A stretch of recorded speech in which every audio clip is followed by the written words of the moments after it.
who is contesting for governorship from Anambra South, is on an island, is trying to disrupt the zoning system in Anambra. Some of them want to come to lie to us. How can anybody with brain, you think you are talking to fools? You come to people and say, I will do only one thing. Any politician who said that must be sent to a psychiatric home. Because the person must have some mental problem. When the Constitution allows you to stay up to 8 years, they come and tell us, I'm going to spend 1 10. Tell us where it has ever happened. Anybody who is saying I'm going to do 110 is a psychiatric examination. Because you are taking everybody else to the fool. Anambra, we have advanced. There are calibers and categories of people that Anambra has since gone much higher. We are not going to go back. Street urchins. Anambra has no place for street urchins. Anambra has no place for street urchins. Members of them whose secondary school certificates are questionable. Because without schools, there are no schools. I tell you, some of them have no schools. They want to be governor of Anambra. They want to be governor of Anambra. Anambra of Greenland has the US. I'm going to want four reasons of this world. Of Obunebu Odubo, the next equipment, G-March event. That's the state we are talking about. I'm getting angry. Only want to get the one to the governor of Anambra. Bear in mind. Will you see in that who took it for them? Anambra. Alright, so of course that was an interesting video that has drawn a lot of attention. Talking about it's been back and forth between talking about Soludo, the present governor of Anambra State, and of course P2B has joined in the exchange of words, and of course it's been a lot to look forward to. And of course on that note, I say welcome to another exciting episode of the Issues on Voice of the People TV, where we bring you the most important and pressing issues shaping our nation today. I'm your host, Jerry Apelioi. And today on the issues, a political storm is brewing as P2B fires back at Governor Soludo and activist Deji Adeyanju over his one-term presidency promise. And Festus Keyamo dismisses the opposition coalition, insisting Obi cannot penetrate the north and that APC structures will secure Tinubu's victory. And meanwhile, the former Kaduna governor, Nasarawa State, warns that Nigeria's social capital may be destroyed if Tinubu wins again, as he joins the opposition mobilization to unseat the president. And I've advised that you stay tuned. After this short break, we'll dig deeper into this topic some more. Don't go away.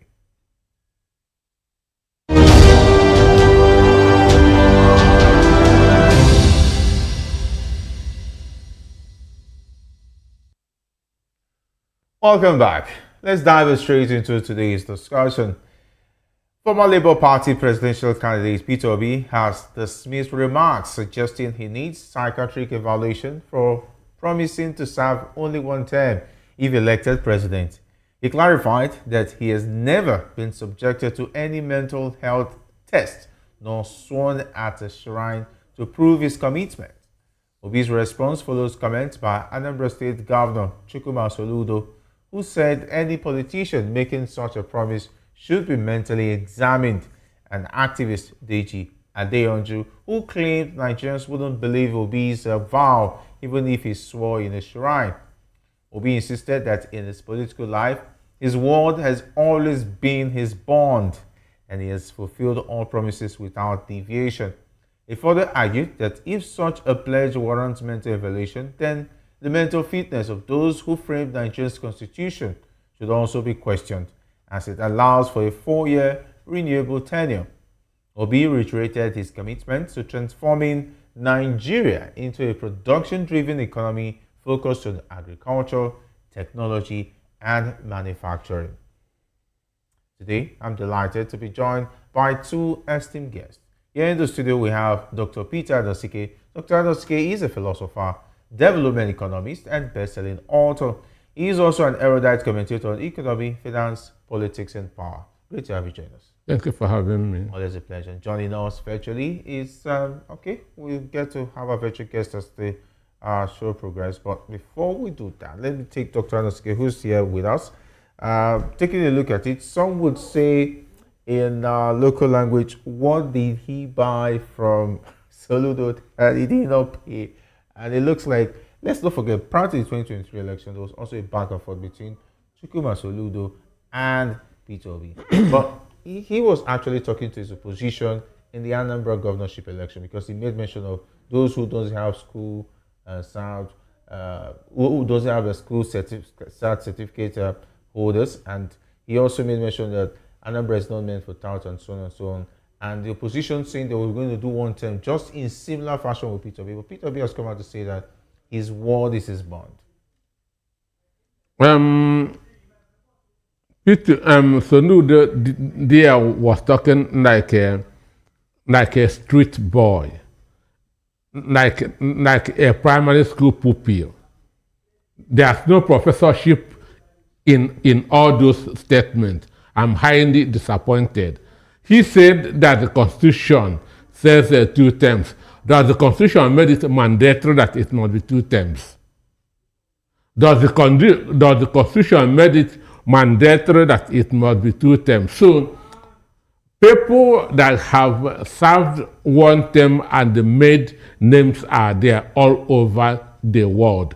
One of the most loved American presidents, Abraham Lincoln, did only 1 term. After running for so many years and failed, he still served only 1 term.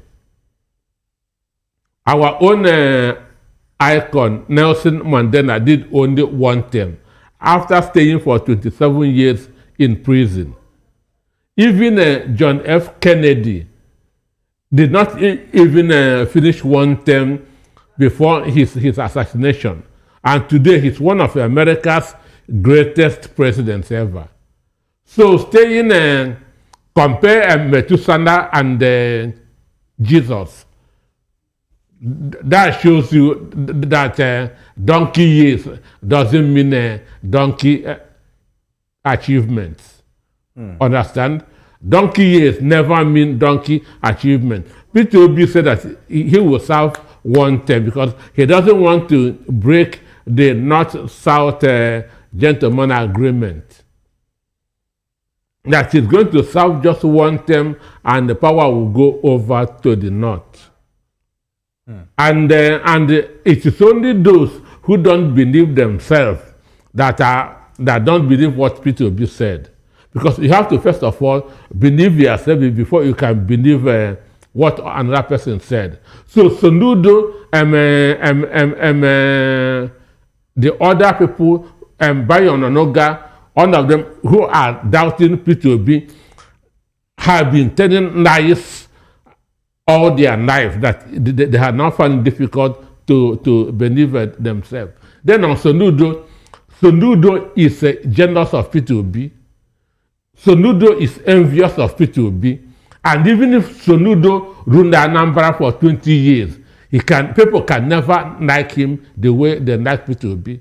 So that is his beef with Peter Obi. That is his beef with. He is jealous of Peter Obi. He is jealous the way people have come to love and accept Peter Obi. And today in the Southeast, even in the country, Peter Obi is the most loved politician.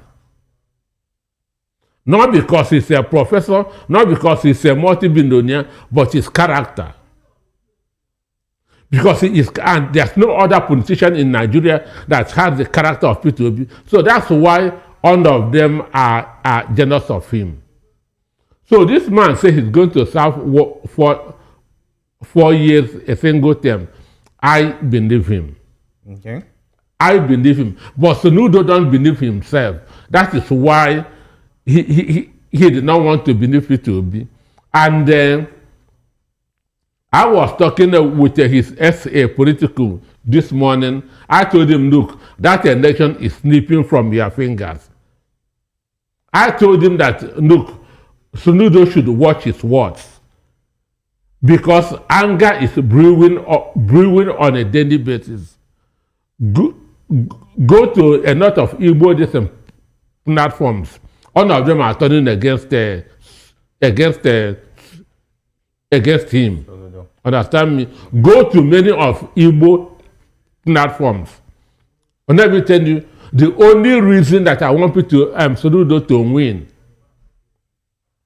not because of him, but so that APC will not take over Anambra State. Understand me? That is the only reason that I want Soludo to win in November. Not because of him. Because APC is going to come second in the election. Yeah, so they have a viable candidate as well? Eh? Do they have a viable candidate as well? No, that's Okachukwu is going from one APC state to the other, begging money. So he has money to influence his elections. Understand me? So, but Soludo has upper hand because APC is an anti-Igbo party. But from the bottom of my heart, the only reason why Soludo to win in November is because of I don't want APC to win in Anambra, not because of him. All right, but does this show that there is a divide or rivalry among Southeast politicians with the way Soludo and P2B situation is? Because it's jealousy. It is jealousy. So P2B's ways are higher than that of Soludo. P2B thoughts are higher than that of. They are not mates.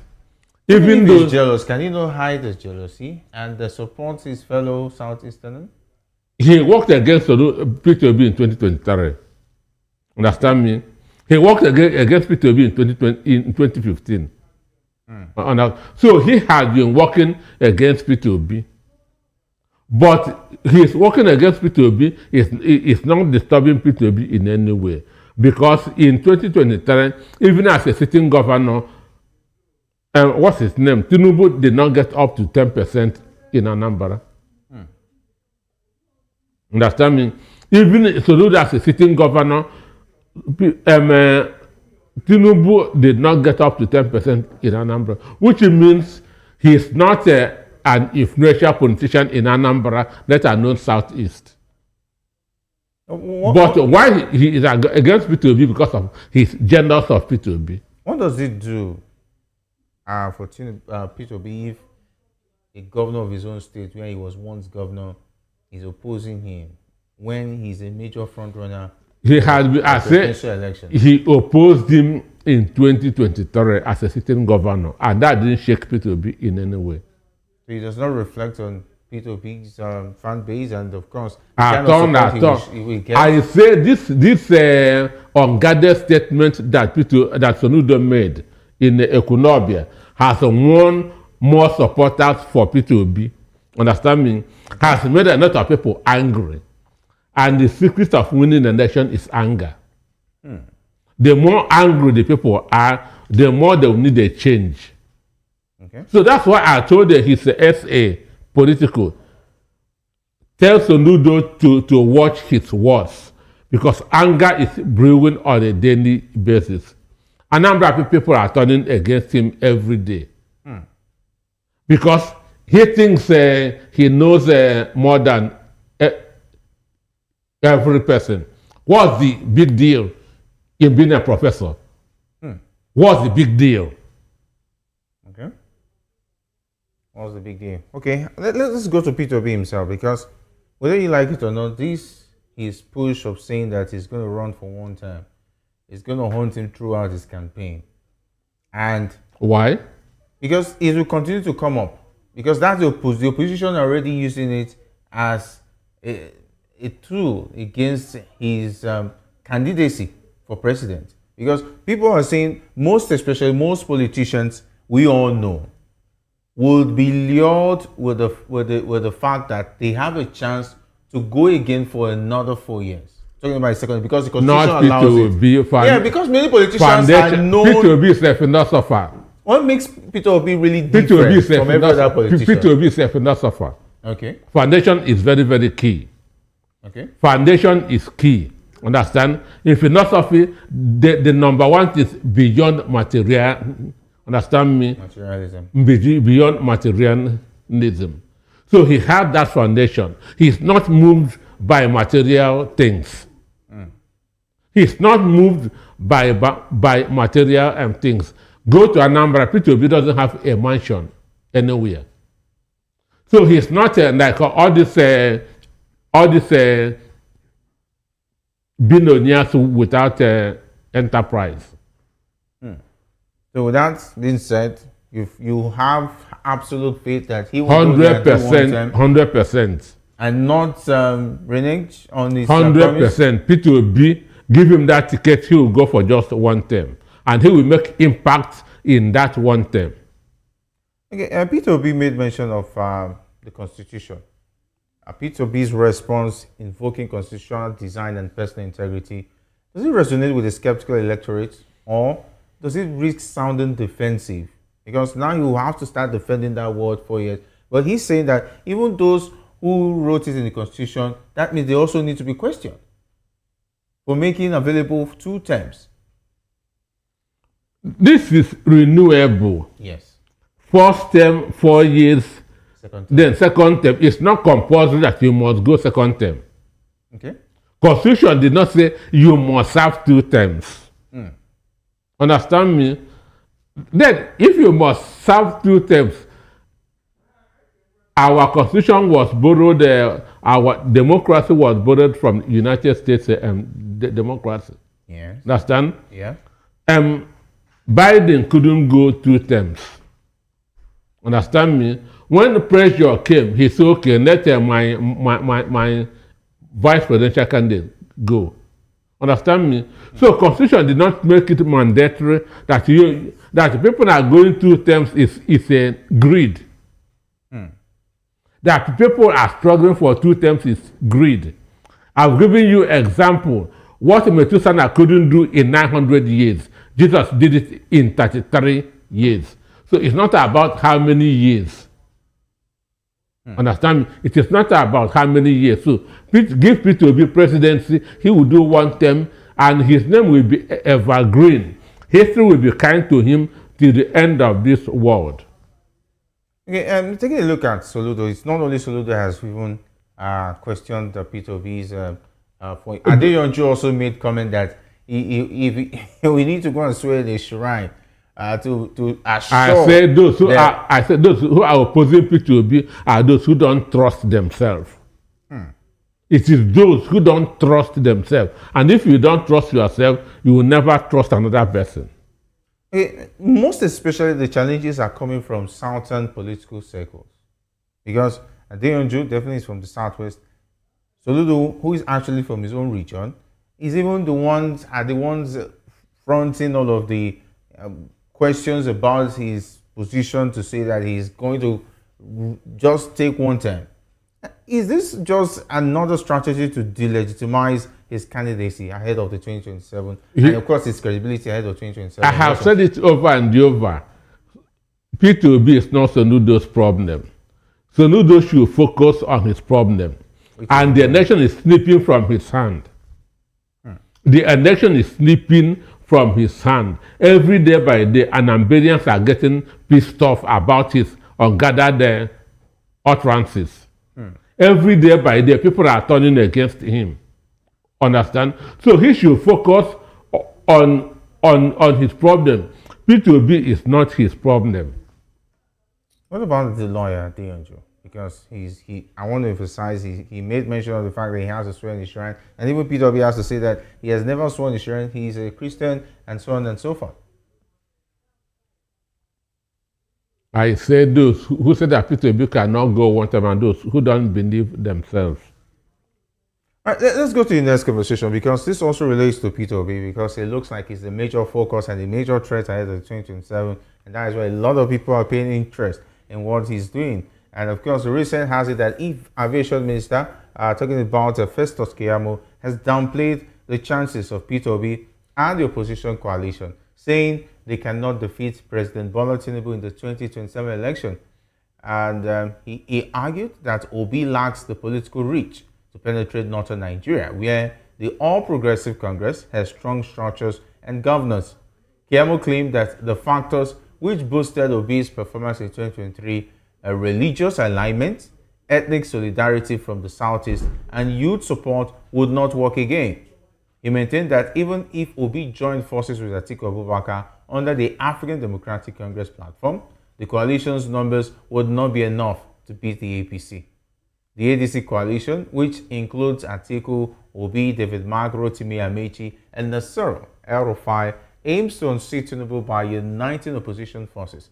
In 2023, Atiku and Obi's combined vote exceeded Tinubu's tally, but Keyamo insists APC's northern dominance will secure the presidential re-election. All right, Dr. Anosige, is Festus Keyamo underestimating the shifting voters' sentiment in the north, especially given the economic crisis under Tinubu's administration? In 2023, they said that obedience are 4 people tweeting in a room. That obedience are 4 people using Twitter in a room. But when results begin that to come, one of them begin that to run helter-skelter. So that is it. Keyamo is licking his wound. Understand me? Okay. He's licking his wound because he had done every calculation to contest as a governor in Delta in 2027. But Sheriff was smarter than him. Understand? Okay. Sheriff was smarter than him. Sheriff was more intelligent than him. If you know this guy, Ganifa Yemi sacked him from his chamber because of what? Corruption. He started in Gani for Yemi's chamber. Ganifa Yemi have to sack him because of what? Corruption. Understand? So we know who he is. The issue is I have never taken Tinubu as a strong candidate. I have never taken Tinubu as a strong candidate. The issue he is just maneuvering, manipulating the environment. How did he got his 65% in 2023? Buhari was there. Understand me? Buhari was there. That was how he got his 65%. Now, saying that Obi has a strong sentiment from the southeast, Obi beat Tinubu in Lagos State. Obi beat Tinubu in Ikeja, beat Tinubu in Ikoyi, beat Tinubu in Osun State. So, what are we talking? Beat him in Abuja. The Federal Capital Territory. Understand me? Okay. Beat the national chairman of APC in Nasarawa State.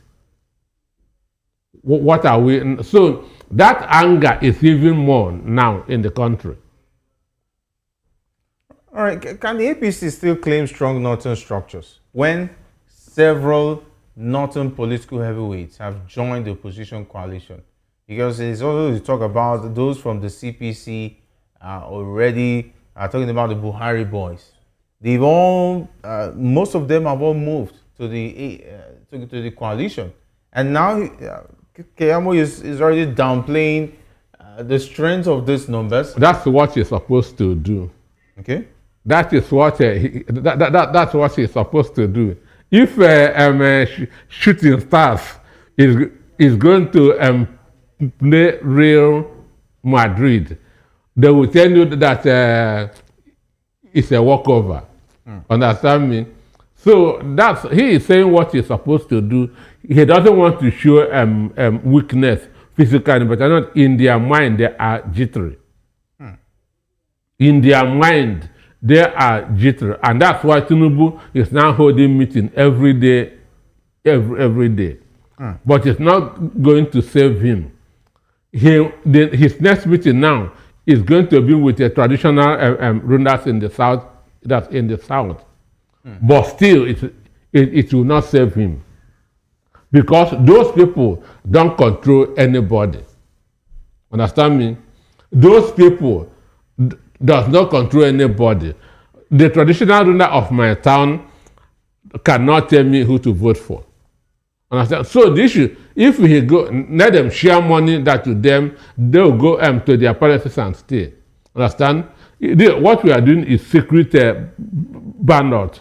On the election, the people will go and vote for their preferable candidate. So Tinubu is jittery. APC is jittery. Understand me? So that is what is going on now. And he is saying what ordinarily he is supposed to say.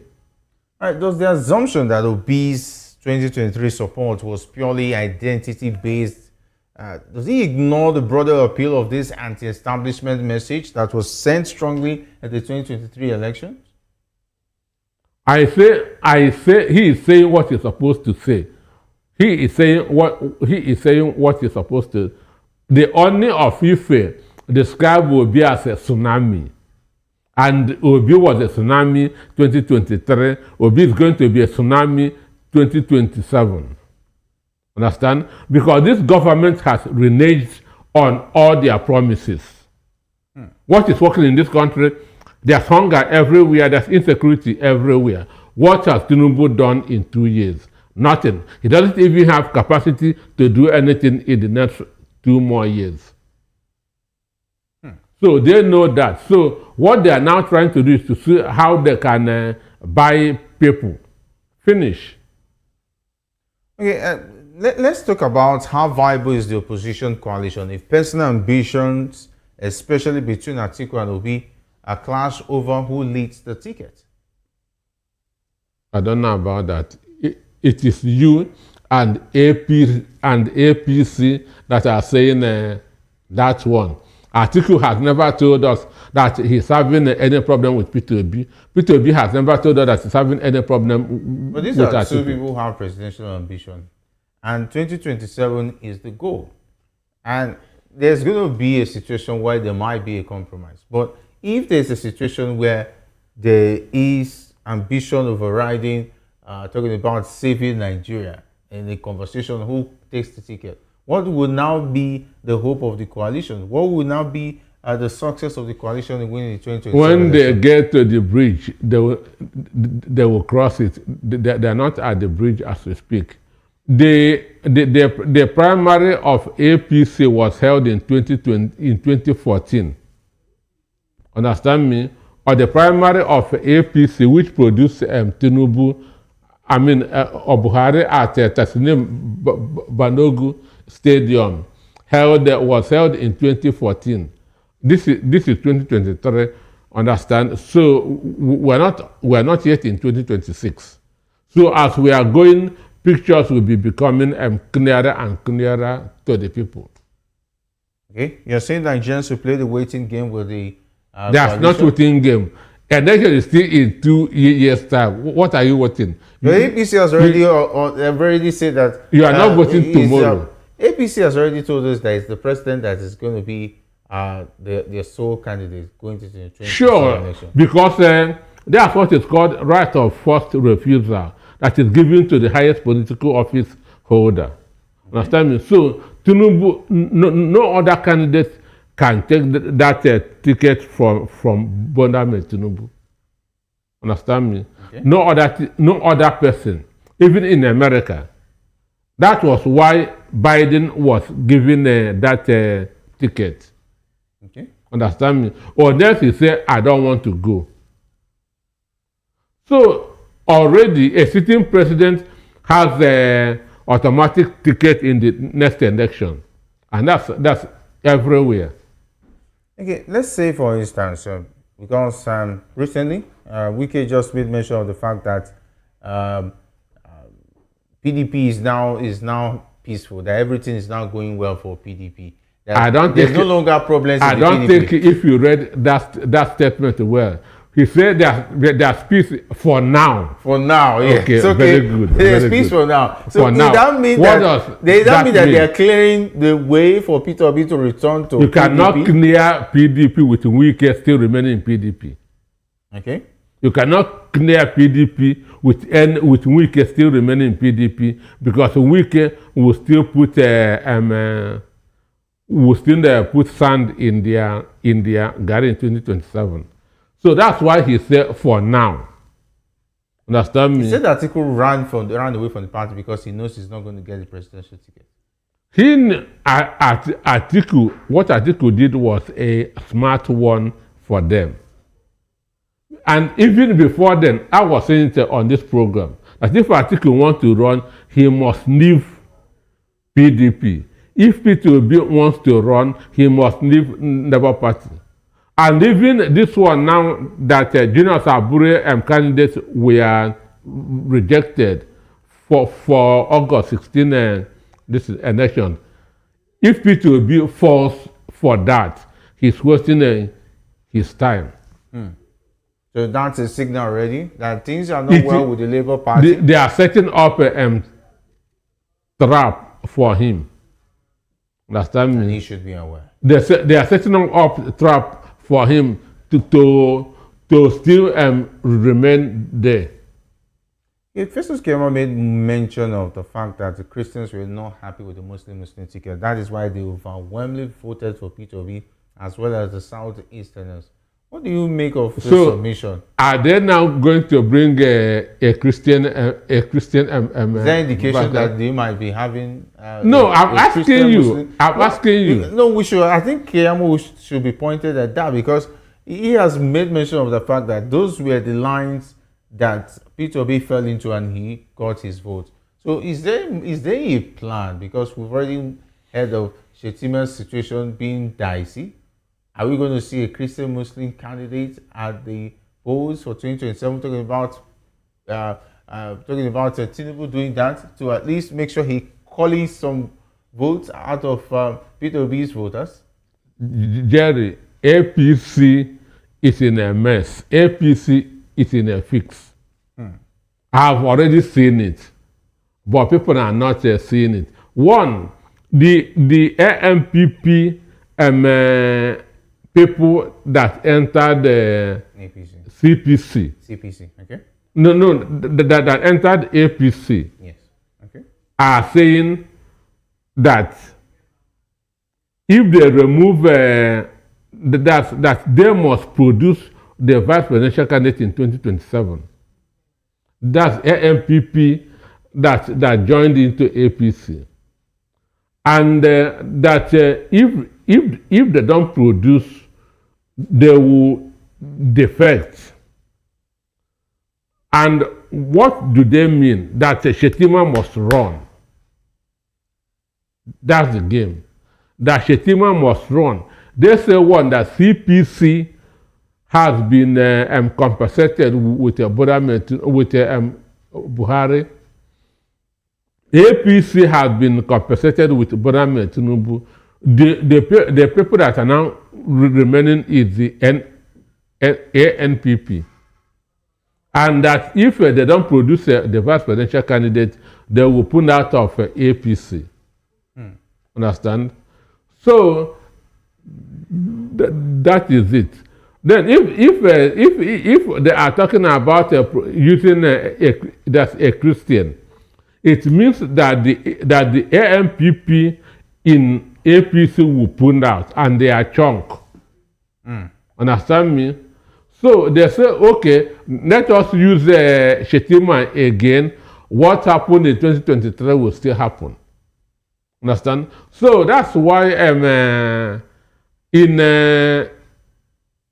the book Soccer Punch by James Hadley Chase, he wrote no matter the option I choose, men are going to die.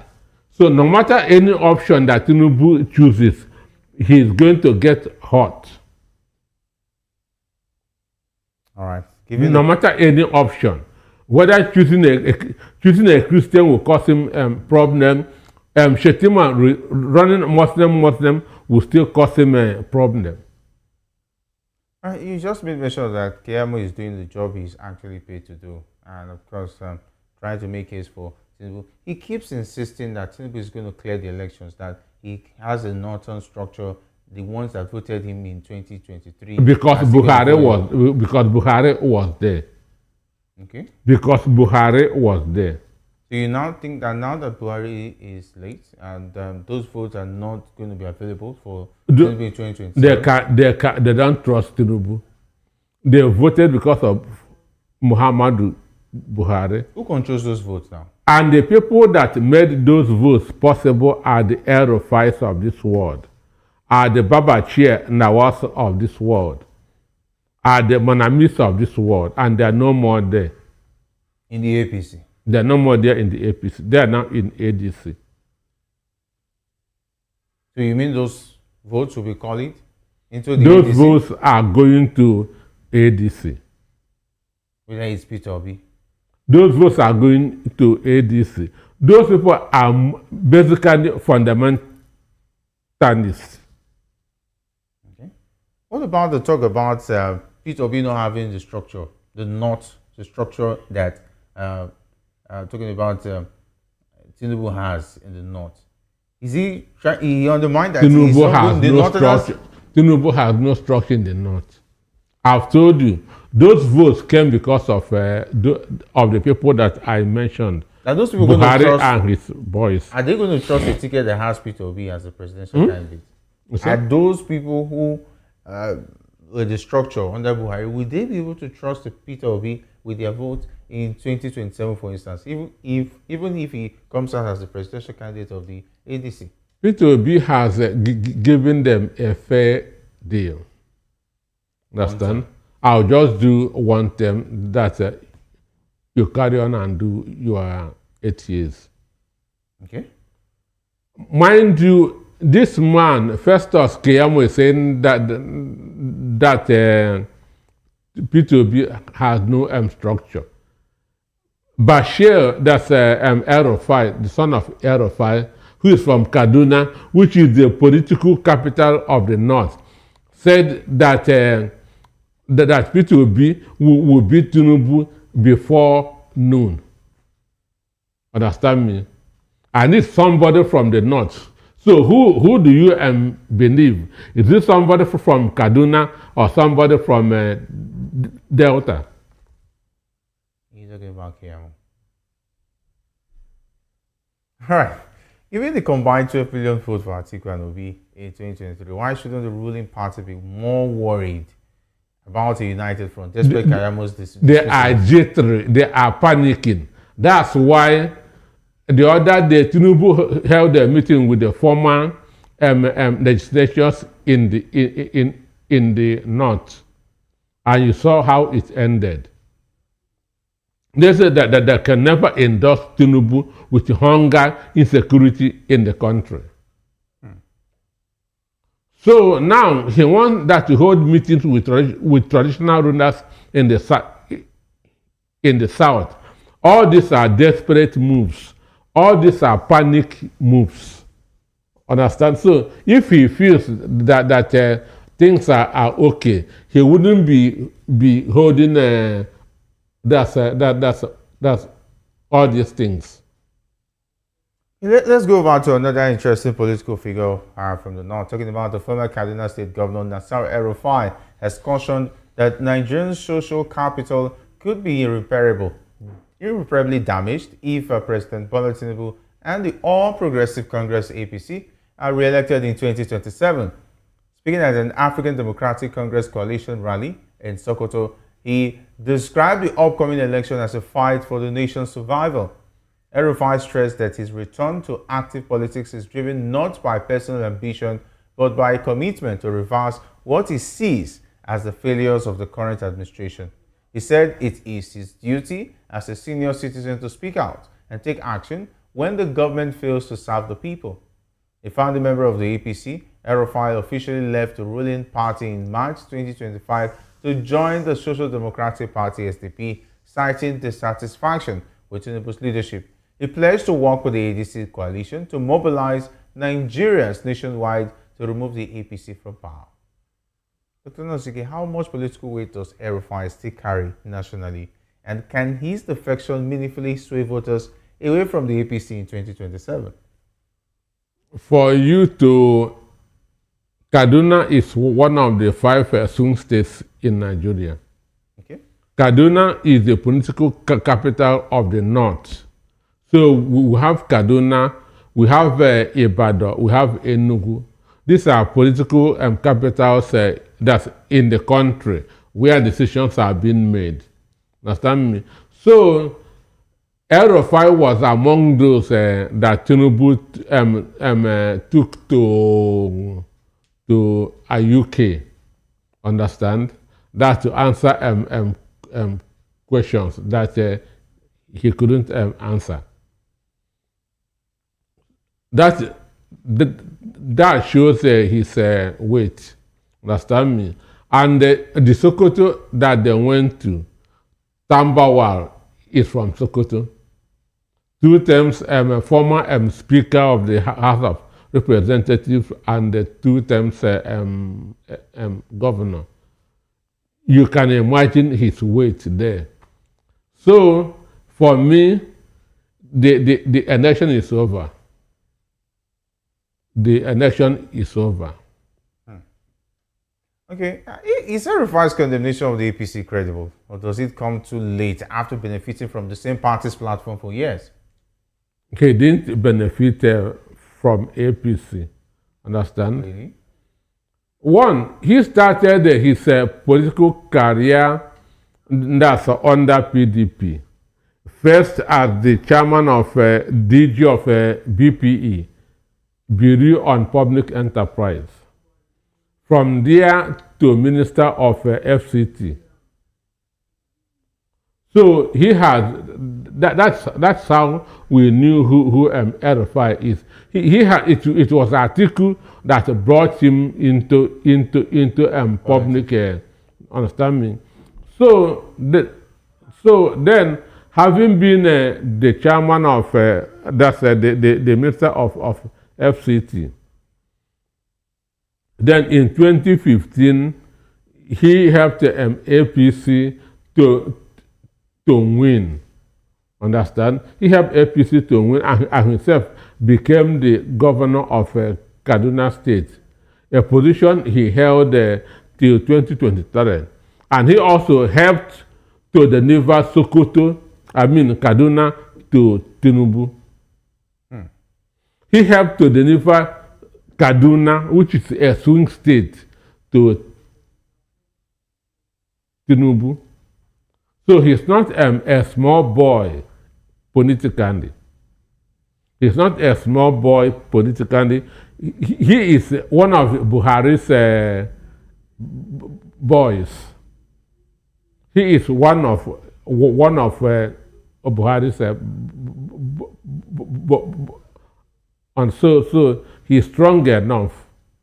All right, could El-Rufai's high-profile defection inspire a domino effect among northern APC loyalists, weakening Tinubu's northern grip?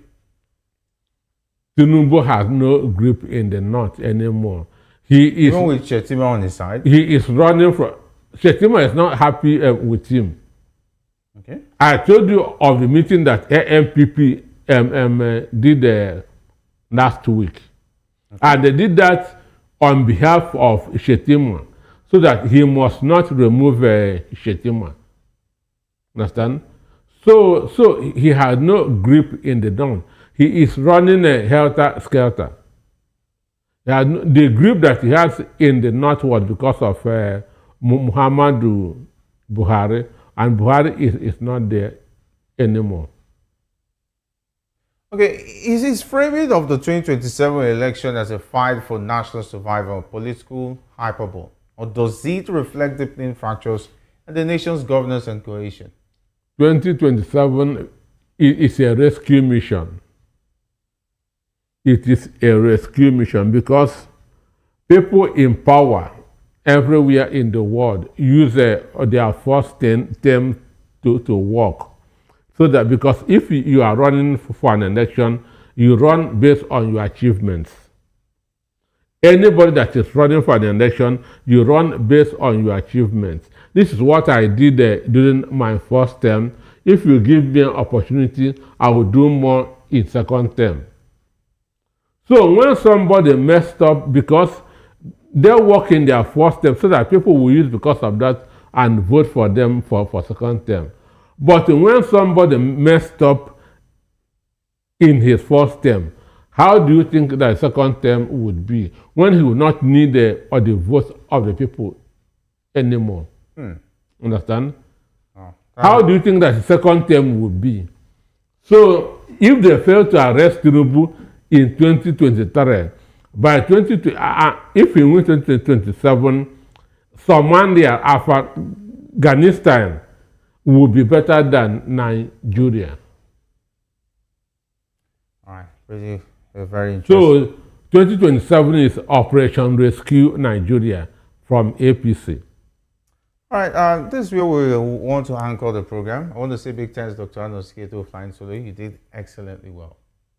Thank you for having me. It's always a pleasure. And of course, from war of words to a battle for Nigerians' future, the stakes have been higher.